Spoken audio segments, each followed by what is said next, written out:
Hey, welcome. We are glad that you clicked on this video. This is one of a three-part series, and we're going to answer some questions in this video about what are the best money strategies for the different stages of life.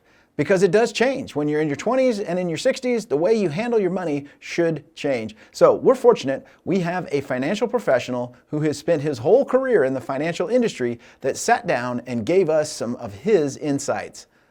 Take a look. So Aaron, we're here today to talk about some money strategies for people in different life stages.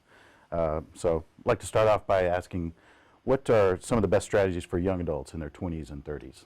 Sure. Yeah, good question. I think at that point, you first real income, right, coming out of college. So I think really some of the best things you can do as a 20 and 30-year-old is, one, maybe avoiding the pitfalls of student loans, right? Lots of debt. Lots of debt, right? Right. You know, and that really can kind of start that, right? You take a student loan for tuition, then for student living, and then you buy a car, and it's kind of a never-ending cycle there, right? Not a good start. No. Right. So and along with that, really kind of starting those healthy habits now, right?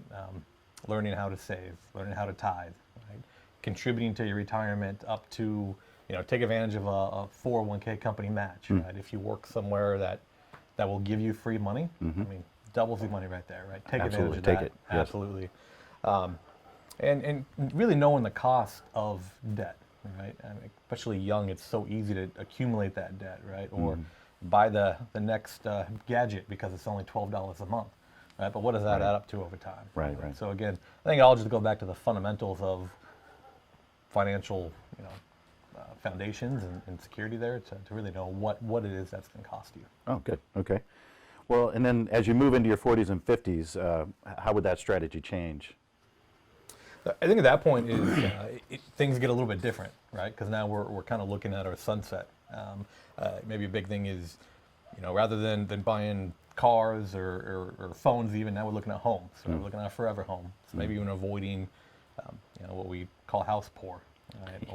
Or, but again, that same kind of idea of just accumulating without really kind of an end date to it. And with that too it's really, maybe we can maximize that retirement account even more. Maybe there's more benefits to our employer.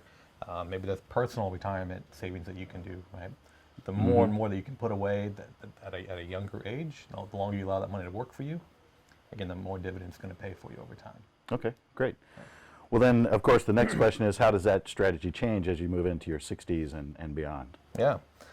So at that point, again, we're getting really close to our retirement, right? Well, we all hope we want to retire at some point. Hopefully, in time. Right? In the old, maybe the older days, Social Security, pension, that could cover things, right? We're a little bit different nowadays, right? Yeah. With where things are at. So if we can set all those foundations early on in our 20s and 30s and our 40s and 50s, again, it's going to pay dividends and be able to generate a paycheck for us. Right. Another thing we want to look at too is estate tax planning, right? Taxes change constantly on us, right? Administration, they can change. So how can we kind of best make sure that we're either taking care of our own assets, but also then if we have a legacy of some kind and we're planning on leaving those assets to the next generation, how can we properly identify that? Right, okay. And last question, what are some of the consistencies that we should use through all of those stages, similarities that we should think about? Sure. The biggest thing is budget, right?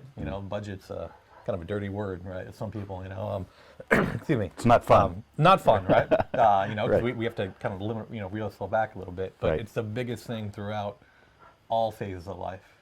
Budgeting, along with that, what we call lifestyle creep, right? So as you start to make a little more money, as the family gets bigger, as nicer cars come out, that's kind of my problem, right? Is again, not allowing yourself to kind of creep up to the point when it's kind of out creep what you can control. Right. So those are kind of some big things there. Again, the budget, and just again maintaining your style of living and living within that realm. Okay, great. Thank you. Thanks so much for watching this. I hope it was helpful. I would encourage you to watch one of our other videos. We have two other videos. One of them is on having a comprehensive financial plan, and the other is on the most common mistakes that people make. We are for you, and these videos are for you. Thanks for tuning in.